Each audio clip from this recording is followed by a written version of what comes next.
Good morning all my student. আমরা আবার এসে গেছি আজকে ই লার্নিং ক্লাসে। আমরা গতদিন যে আলোচনার মধ্যে ছিলাম কুলিং সিস্টেম, এয়ার কুলিং সিস্টেমকে বোঝানো হয়েছিল। আমাদের আজকের বিষয় ছিল আমাদের ওয়াটার কুলিং সিস্টেম। আমাদের 2 নম্বরটা ছিল ওয়াটার কুলিং সিস্টেম।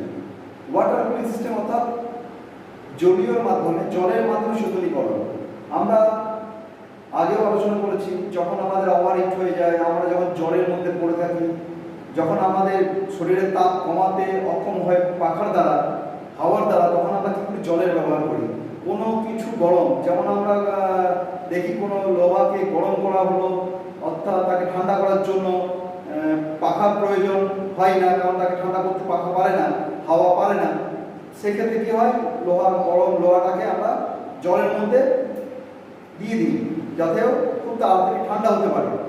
সেই অবস্থায় আমরা আজকে যে আলোচনাটা করতে চলেছি ওয়াটার কুলিং সিস্টেম। এই ওয়াটার কুলিং সিস্টেম আমাদের কোথায় প্রয়োগ হয় আর কীভাবে হয় সেটা আমরা জানবো। প্রথমত হচ্ছে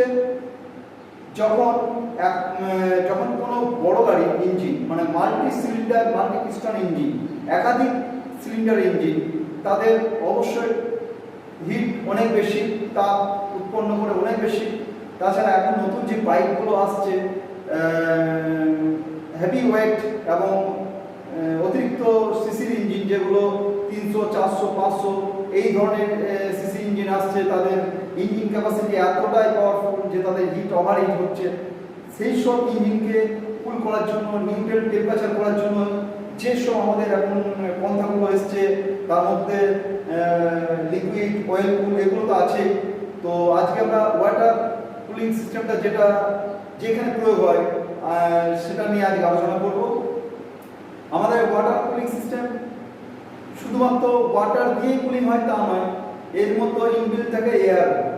আমরা আজকে ছবিতে দেখাবো যে এই bus, truck, road vehicle, heavy road vehicle যেগুলো মাল্টি সিলিন্ডার ইঞ্জিন, সেগুলোর মধ্যে কি করে ওয়াটার দ্বারা আমাদের মাল্টি সিলিন্ডার ইঞ্জিনকে টেম্পারেচার নিউট্রাল করা হয়।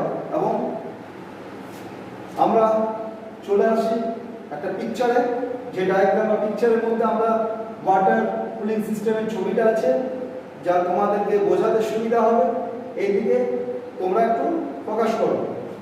ওয়াটার কুলিং সিস্টেম প্রথমত এই যে ডায়াগ্রামটা আছে, এইখানে একটা ইঞ্জিনের ডায়াগ্রাম আছে, ভালো করে লক্ষ্য করো। এই ঘরগুলো, এই 1টা 2টো 3টে 4টে, এই চারটে ঘর হচ্ছে সিলিন্ডার। অর্থাৎ সিলিন্ডারের মধ্যে আমরা জানি পিস্টন ওঠানামা করে, প্রত্যেকটা সিলিন্ডারের জন্য একটা করে পিস্টন আছে। সেই সিলিন্ডারের ভেতরে পিস্টন ওঠানামা করছে, সেইখানে সিলিন্ডারের ভেতরে আমাদের পাওয়ার স্ট্রোক তৈরি হচ্ছে, পাওয়ার এনার্জি তৈরি হচ্ছে, যার ফলে তাপ তৈরি হচ্ছে পুরো ইঞ্জিনে। একাধিক সিলিন্ডার থাকার জন্য আমাদের তাপটা অতিরিক্ত হচ্ছে পুরো ইঞ্জিনগুলোতে। এবং সিলিন্ডার পাশগুলোতে যে ছোট ছোট আমরা ঘর দেখতে পাচ্ছি, এগুলো হচ্ছে ওয়াটার জ্যাকেট অর্থাৎ সিলিন্ডারের গায়ের সঙ্গে সংস্পর্শে রয়ে গেছে, ভেতরে ইঞ্জিন ব্লকের ভেতরে রয়ে গেছে ওয়াটার জ্যাকেট, যেখানের মধ্যে জল অনায়াসে সিলিন্ডারকে ছুঁয়ে, অর্থাৎ সিলিন্ডার বডিকে ছুঁয়ে তারা যাতায়াত করতে পারবে। এটা হচ্ছে ইঞ্জিনের ওপরের অংশ হচ্ছে রোকার কভার, যেখানে রোকার আর কভার অর্থাৎ আমাদের ক্যাম্পসেট অপারেট হয়, সেই রোকার আর্মগুলোকে অপারেট করে ক্যাম্পসেট, তার জন্য এটা কভার থাকে। তারপরে চলে আসছি আমরা সিলিন্ডার ব্লক, যেখানে ব্লকের ভেতরে সিলিন্ডার মাল্টি সিলিন্ডারগুলো থাকে এবং তার মধ্যে পিস্টন ওঠানামা করে, সিলিন্ডার ব্লক দেখতে পাচ্ছি। এটা হচ্ছে সিলিন্ডার হেড, পিস্টনের ওপর যে অংশগুলো থাকে সিলিন্ডার হেড দিয়ে সেগুলো কভার করা থাকে। এবং তারপর চলে আসছি সিলিন্ডারের নিচে, আমরা সিলিন্ডার ব্লকের নিচে যেটা আসছি ক্র্যাঙ্ককেস, যেখানে ক্র্যাঙ্কসেট রেভলভিং হয় বা রোটারি মোশনে ঘোরে, এবং ক্র্যাঙ্ককেস যেখানে স্থাপিত থাকে কাজ করে ক্র্যাঙ্ককেস। আমরা এইখানে দেখতে পাচ্ছি ওয়াটার কুলিং সিস্টেমের মধ্যে যেগুলো দরকার, আমার মেইন পার্ট সেটা হচ্ছে আমাদের রেডিয়েটর এবং এখানে আছে পাম্পের সঙ্গে যুক্ত আছে ফ্যান। এইখানে রেডিয়েটরের ওপরে আপার ট্যাঙ্ক এবং লোয়ার ট্যাঙ্ক নিচের দিকে আছে। আপার ট্যাঙ্কের সঙ্গে যুক্ত আছে হোস পাইপ, আপার হোস পাইপ, এবং লোয়ার ট্যাঙ্কের সঙ্গে যুক্ত আছে লোয়ার হোস পাইপ। কোথায় এগুলো যুক্ত হয়েছে? লোয়ার হোস পাইপ যুক্ত হয়েছে আমাদের পাম্পের সঙ্গে, ওয়াটার পাম্পের সঙ্গে হোস পাইপ যুক্ত হয়েছে।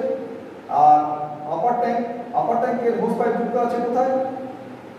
আমাদের সিলিন্ডার হেড বা ওয়াটার ম্যানিফোল্ডের জায়গায় যেখানে আমাদের থার্মোস্ট্যাট ভালভ ইনবিল্ড আছে সেইখানে আমাদের আপার ট্যাঙ্কের হোস পাইপ যুক্ত হয়ে আছে এবং দেখা যাচ্ছে আমাদের ওয়াটার পাম্পের টপ সাইড অর্থাৎ ওপর দিক থেকে যে একটা পাইপ গিয়েছে সেটা হচ্ছে ওয়াটার ম্যানিফোল্ড, অর্থাৎ এই হোস দিয়ে ওয়াটার ম্যানিফোল্ডের মাধ্যমে আমাদের সিলিন্ডারের জ্যাকেটে ওয়াটার জ্যাকেটে জলগুলো প্রবেশ করে ওয়াটার প্রবেশ করে। আচ্ছা, কিভাবে আমাদের এই ওয়াটার কুলিং সিস্টেম কাজ করে সেটা দেখব।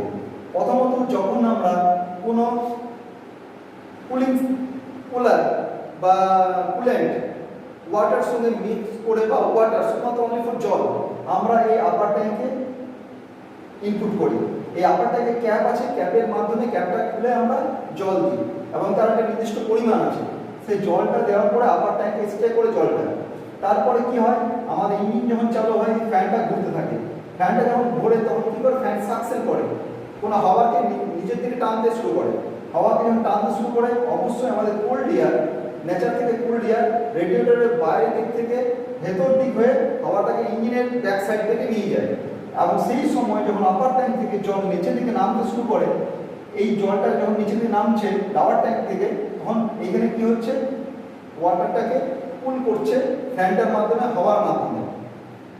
যে ঠান্ডা হয়ে যাচ্ছে অবশ্যই এখানে ফিন্স আছে, এই জলের লেয়ার যেখান থেকে জল যেখান থেকে লোয়ার ট্যাঙ্কে নামছে তার মাঝে যে গ্যাপগুলোর মধ্যে ফিন্স আছে। আমরা আগে এয়ার কুলিং সিস্টেমে আলোচনা করেছি, ফিন্সের মাধ্যমে এয়ার ধরে রাখে এবং ঠান্ডা করার পরে হিট এয়ারটাকে রিডিউস করে দেয়। সেই অবস্থাতে জল যখন নিচেতে নামছে সেই অবস্থায় ফ্যানের সাকশন অবস্থায় এয়ারটা এই বডিটাকে টাচ করে ওয়াটার বডিকে টাচ করে পরে জলটাকে ঠান্ডা করছে এবং ব্যাক সাইড থেকে হট এয়ারটাকে রিডিউস করে দিচ্ছে। সেই মতো অবস্থায় যখন আসছে এইখানে লোয়ার ট্যাঙ্কের জল মোটরের মাধ্যমে অর্থাৎ ওয়াটার মোটরের মাধ্যমে ওয়াটার পাম্পের মাধ্যমে ওপর দিকে উঠছে এবং ম্যানিফোল্ডে দিয়ে ওয়াটার জায়গায় ঢুকছে। ঢোকার পরে এই কিন্তু এখানে সার্কুলেট হচ্ছে এবং ওভারহিটিং পুরো লাল চিহ্ন বলে দিতে পারছে, ওভারহিট হয়ে যাচ্ছে এবং ওভারহিট ততক্ষণ এইখানের মধ্যে সার্কুলেট করতে পারবে যতক্ষণ না পর্যন্ত হাই টেম্পারেচার তৈরি হচ্ছে এবং এইখানকার থার্মোস্ট্যাট ভালভ ওপেন হয় আমাদের 71 ডিগ্রি সেন্টিগ্রেড থেকে শুরু করে 90 ডিগ্রি সেন্টিগ্রেডের মধ্যে ওপেন হয়ে যায়। এইটা যতক্ষণ না 90 ডিগ্রি সেন্টিগ্রেডের মধ্যে আসছে জলের টেম্পারেচারটা, ততক্ষণ পর্যন্ত কিন্তু আমাদের থার্মোস্ট্যাট ভালভ ওপেন হচ্ছে না। যেই 90 ডিগ্রি হয়ে যাচ্ছে থার্মোস্ট্যাট ভালভ ওপেন হচ্ছে, তখন এই গরম জলটা কি হচ্ছে আবার আপার ট্যাঙ্কে গিয়ে দাঁড়াচ্ছে। আপার ট্যাঙ্কে এইখানে যখন আসছে আপার ট্যাঙ্কে গরম জল আবার নিচের দিকে নামছে, নিচের দিকে নামার সময় আবার এয়ার থেকে ঠান্ডা হাওয়া নিয়ে ফ্যানের মাধ্যমে কুল করে আবার লোয়ার ট্যাঙ্কে দিয়ে হোস পাইপ দিয়ে আবার পাম্পে দিয়ে যাচ্ছে, আবার ম্যানিফোল্ড দিয়ে আমাদের ব্লকের মধ্যে চলে আসছে আমাদের ওয়াটার কুলিং সিস্টেমটা। এইখানে যে আপার ট্যাঙ্কে ক্যাপ লাগানো আছে ঠিক আমাদের প্রেসার কুকারের আমাদের ক্যাপের মতো। আমাদের যদি ক্যাপটা না থাকতো তাহলে বাষ্পীভূত হয়ে জলটা ওপর থেকে বেরিয়ে যেত এবং তার জন্য আমাদের এই ক্যাপটাকে রাখা হয়েছে যাতে তার একদম যেন ঠান্ডা না হয়ে তার ন্যাচারাল টেম্পারেচারটাকে মেনটেন করতে পারে আমাদের জল এই ক্যাপের মাধ্যমে। এইভাবে আমাদের ওয়াটার কুলিং সিস্টেম ইঞ্জিনে কাজ করে। রেডিয়েটরের মাধ্যমে কুলিং হয়ে লোয়ার ট্যাঙ্ক থেকে পাম্পের মাধ্যমে ওয়াটার ম্যানিফোল্ডের মাধ্যমে গিয়ে আমাদের ওয়াটার জ্যাকেটে গিয়ে ওয়াটার জ্যাকেট থেকে সিলিন্ডারকে পুরো ছুঁয়ে হিট রিডিউস করে আবার গরম জলটা থার্মোস্ট্যাট ভালভ দিয়ে হোস পাইপ দিয়ে আপার ট্যাঙ্কে এসে স্টে করে। এইভাবে ওয়াটার কুলিং সিস্টেম একটা ইঞ্জিনে কাজ করে। এখন আমরা জানলাম ওয়াটার কুলিং সিস্টেম ইঞ্জিনে কীভাবে কাজ করে। এর সঙ্গে আমরা আরো দুটো টপিক আমরা আলোচনা করব। এখন বর্তমান যুগে অর্থাৎ অ্যাডভান্স সিচুয়েশনে অটোমোবাইলে যে উন্নতি করছে তার মধ্যেও ইনবিল্ড হয়েছে লিকুইড কুলিং সিস্টেম এবং well cooling system. Liquid cooling সিস্টেমটা কি? লিকুইড কুলিং সিস্টেমটা হচ্ছে এই ধরনের পদ্ধতিতে জল ছাড়াও জলের সাথে অন্য তরল পদার্থ যাহার স্ফুটনাঙ্ক পয়েন্ট অনেক বেশি, যেমন গ্লিসারিনের স্ফুটনাঙ্ক পয়েন্ট হচ্ছে 290 ক্যালোরি এবং অ্যাথিলিন গ্লাইকলের স্ফুটনাঙ্ক হচ্ছে যেমন 195 ক্যালোরি। এই জিনিসগুলো এর সাথে মিক্সিং করা হয়, এইগুলোকে দিয়ে একটা কুলেন্ট তৈরি করা হয়। এই ধরনের কেমিক্যাল পদার্থের প্রয়োগের দ্বারা জলকে শীতলীকরণ করা হয়, ইহাতে জলের ওজনের হ্রাস পায়। এই কুলেন্ট জলের সঙ্গে 50-50 রেশিওতে, কোথাও 70-30 রেশিওতে বা কোথাও কোনো রেশিও ছাড়াই নিটভাবে কুলেন্ট মেশানো হয় এবং অনেক ভালো ফলদায়ক শীতলীকরণ করানো হয় ইঞ্জিনকে। এই কুলেন্ট অনেকটা দেখতে গাঢ় সবুজ কালারের হয়। বাইকগুলো নতুন বাইকগুলো আসছে, বাজাজ, পালসার, বিভিন্ন ধরনের কেটিএম, এই ধরনের বাইকগুলো যেগুলো আসছে,